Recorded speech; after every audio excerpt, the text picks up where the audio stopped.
salam sejahtera bagi kita semua. Salam Om Swastiastu, Namo Buddhaya, salam kebajikan.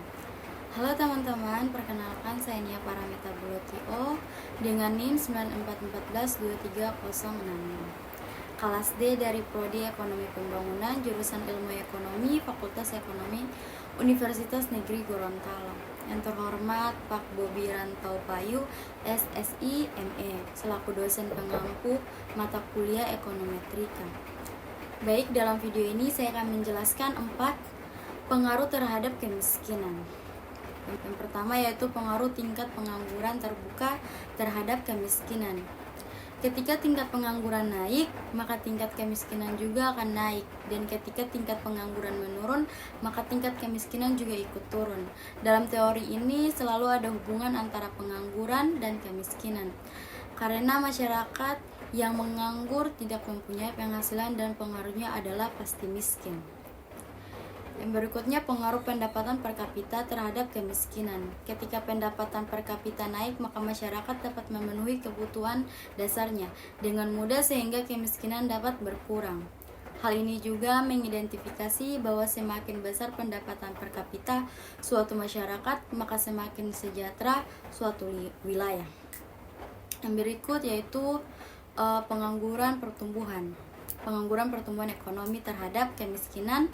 Pertumbuhan ekonomi yang meningkat akan mempengaruhi pada peningkatan kesejahteraan dan berkurangnya kemiskinan, sebagaimana pada peneliti Rudi dan Indah 2020 mengungkapkan bahwa pertumbuhan ekonomi berdampak secara signifikan terhadap tingkat kemiskinan, sebab peningkatan pertumbuhan ekonomi dikarenakan adanya banyak tercipta lapangan kerja yang dapat mengurangi pengangguran, sehingga tingkat kemiskinan berkurang.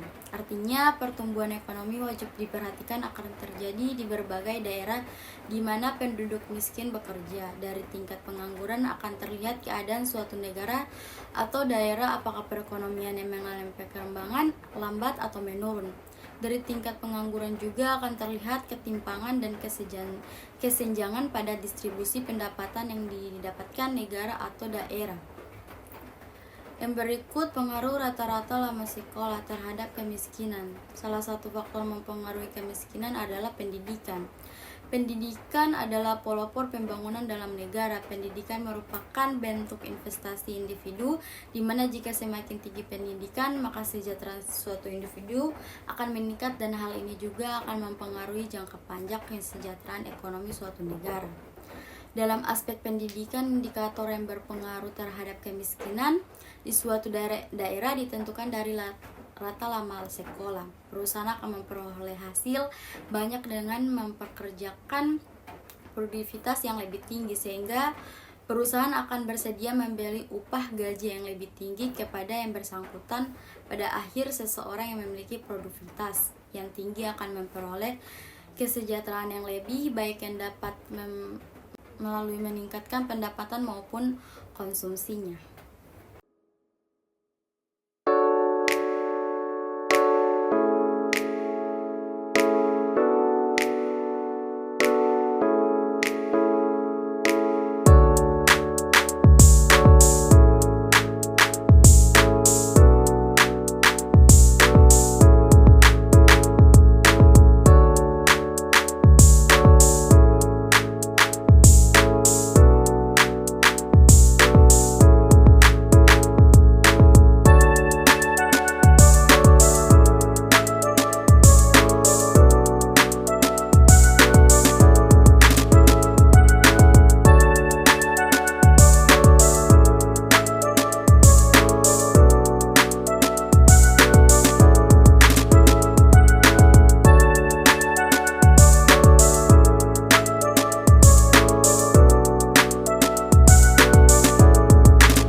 misalkan inilah hasil akhir data yang telah saya olah, yaitu HO2 variabel tingkat kemiskinan berdistribusi normal, H1 variabel tingkat kemiskinan tidak berdistribusi normal, lambda yaitu 5% 0,05 setara dengan 0,05. Statistika uji menggunakan uji Kolmogorov-Smirnov. Kriteria uji probabilitas hasil dari uji Kolmogorov lebih besar dari lambda, maka HO diterima dan H1 ditolak. Jadi kesimpulannya, hasil dari variabel Y atau tingkat kemiskinan Kolmogorov bernilai 200, yaitu lebih besar dari lambda, sehingga itu ditentukan dari nilai X1 tingkat pendapatan terbuka, X2 tingkat pengangguran terbuka, X3 pertumbuhan ekonomi, X4 rata-rata lama sekolah, itu bernilai, semua itu bernilai positif, maka nilai X1 sama dengan 200, X2 sama dengan 028, X3 sama dengan 001, X4 sama dengan 200, yaitu naik mengikuti nilai Y atau tingkat kemiskinan juga ikut naik. Baiklah, sekian itu saja presentasi hasil olah data saya. Wassalamualaikum warahmatullahi wabarakatuh.